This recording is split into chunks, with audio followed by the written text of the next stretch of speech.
ஏசப்பா இந்த புதிய நாளை தந்ததற்கு ஸ்தோத்திரம். ஹல்லேலூயா. நம்ம இன்னைக்கு ஒரு சில வசனங்களை நம்ம தியானிப்போம்.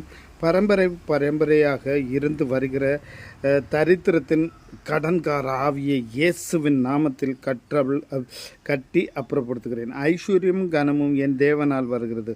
1 நாளாகமம் 29வது அதிகாரம் 12வது வசனம்.